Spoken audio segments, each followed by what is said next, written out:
What's up everyone, Wolfman here, back at it again with another LEGO Star Wars review.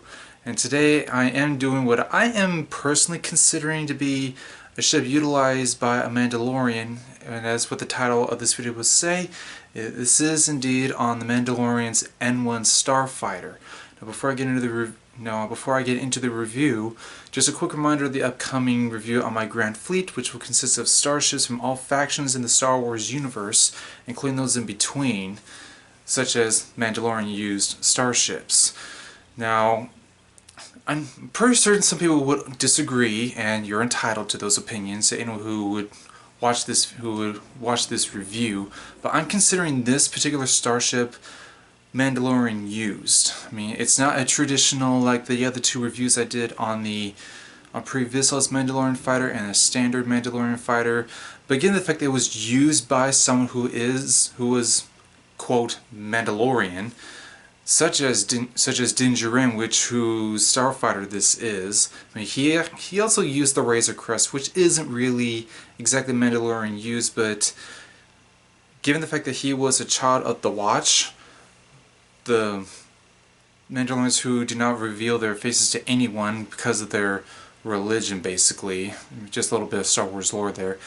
But given the fact that he is been accepted within that faction, he is technically a Mandalorian, even though he was adopted.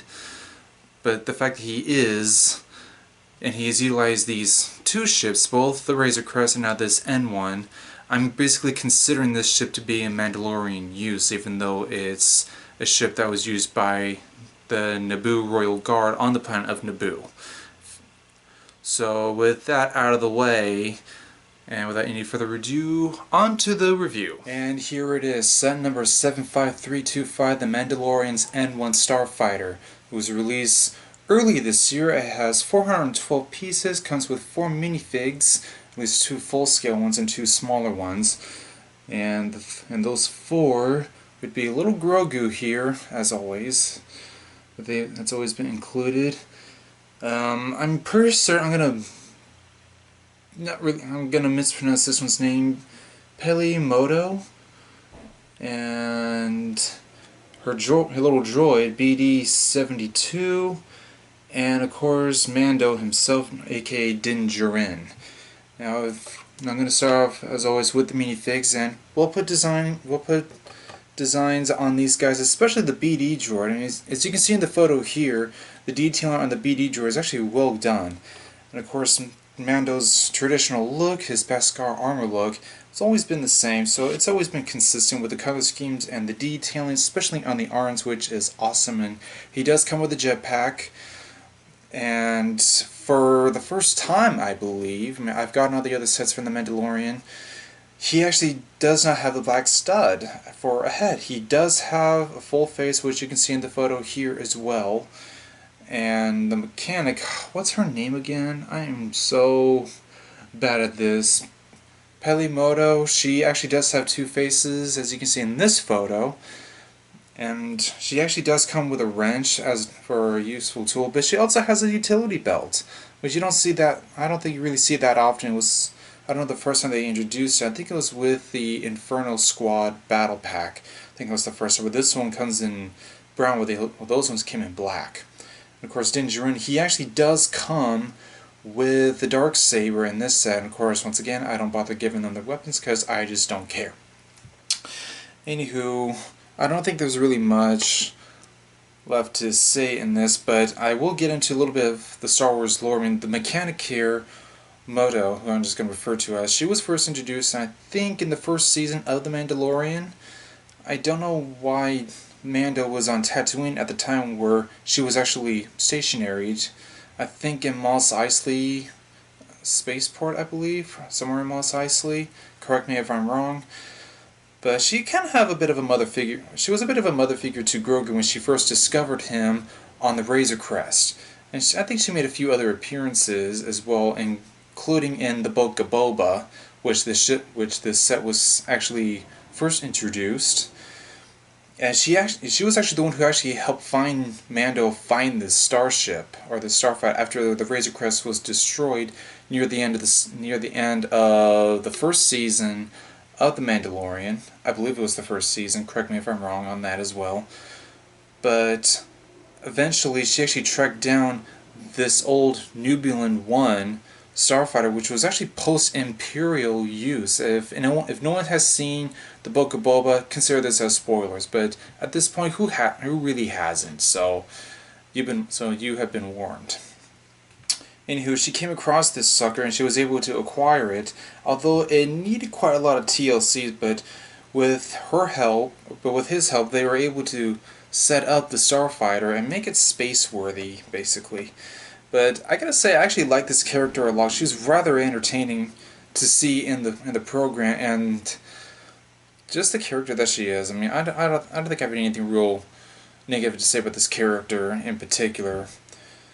But I can't think of anything else at the top of my mind, so I think that's going to be it for the minifigures and onto the ship itself. And and I'm going to be very honest, when I first found out that this ship was going to, in the Book of Boba where this ship was prominently featured, I mean, in that one episode, one would basically consider it another, oh shoot, I'm sorry.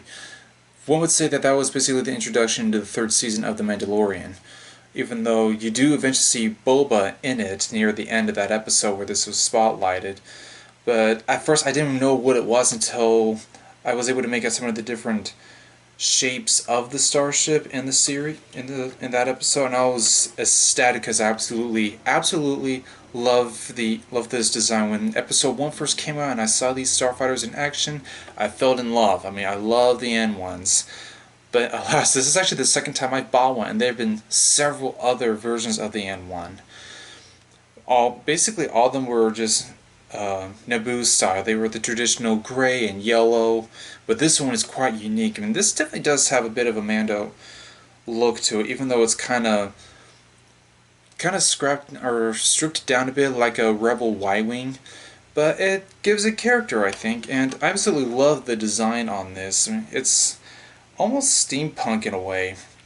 But anyway, this was definitely a fun build, and this does have a lot of features on it. But one thing I'm going to point out, aside from a few other features like the extra guns here on the top, it does come with a torpedo launcher right there in the middle, which you can launch just by pulling back on this piece here. And of course, once again, I never bother fussing around with that or with the missile itself.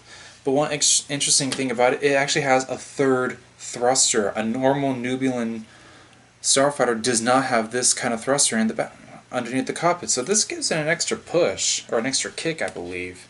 And I actually like the detailing on how incomplete and open exposed the engine pods are, which it's a really nice touch, and they're actually not symmetrical. There are a few key differences. Like on this one, you got this piece up on top. The other one, you do not.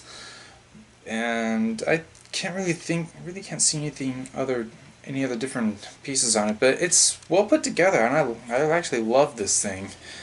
And it does have a few other it does have a compartment here for Mando's jetpack. You can actually stick that sucker right in there. And of course the cockpit itself, and there's actually quite the unique piece. I don't know if you can see that. Shoot, maybe a little angle. It does come with a specific piece for the controls. I think you can see it right there. That would be the control panel on the Starfighter, and I don't think they've done this in any other set before, any other Naboo Starfighter, so correct me if I'm wrong, because I've never gotten any other designs. And I'm gonna be rather harsh on this, but in the episode of the Book of Boba, when they're working on this, the mechanic, Mando, she purposely had this, where this slot here, where the astronaut goes, they purposely left this this was meant for Grogu, and needless to say, when I saw that in that episode, I'm like, oops, my bad.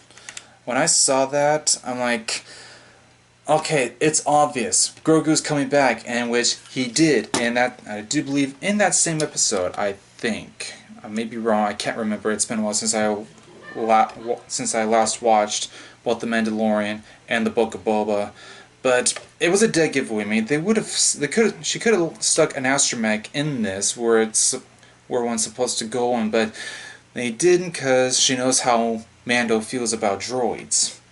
So that, to me, that was just a dead giveaway, and it just turned out Grogu is coming back, in which he did.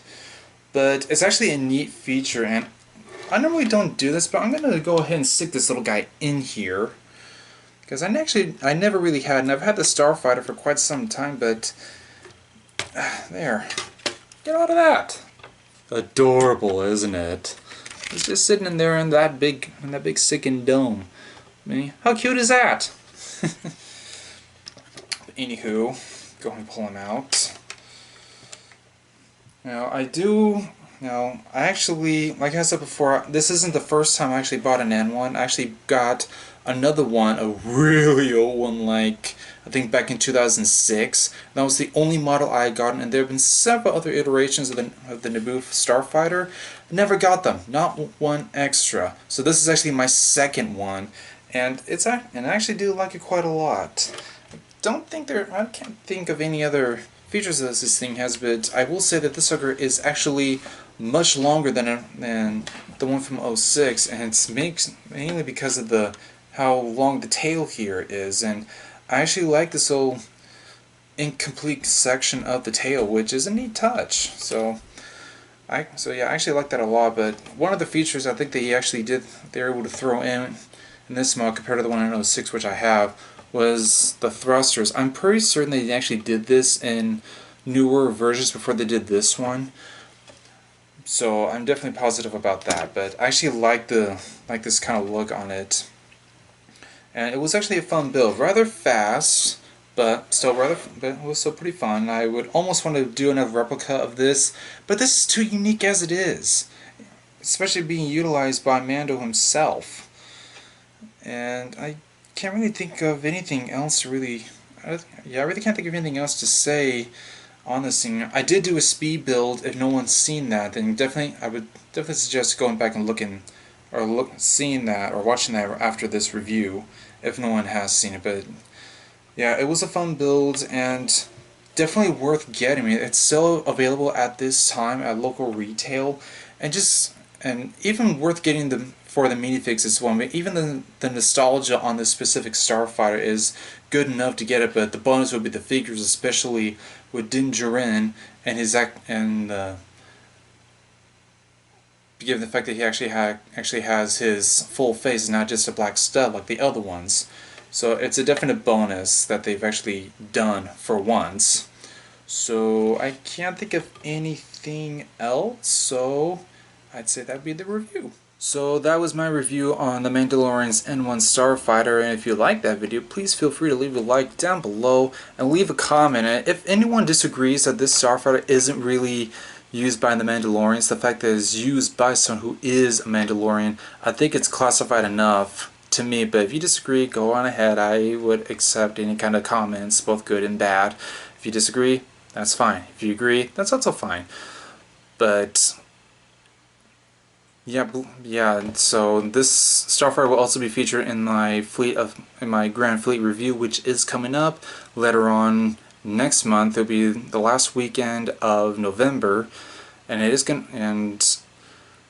this now marks the end of one type of Starfighter, or Starfighters for good guys, or at least neutral, and now I'm going to be moving on to First Order Starfighters, which is only going to be 3, and those are the only 3 that I have.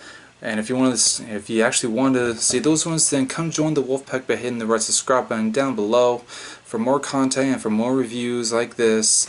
And I believe all that stuff for me to remind you that Jesus loves you more than Elmo and Barney, and I'll see you guys next time.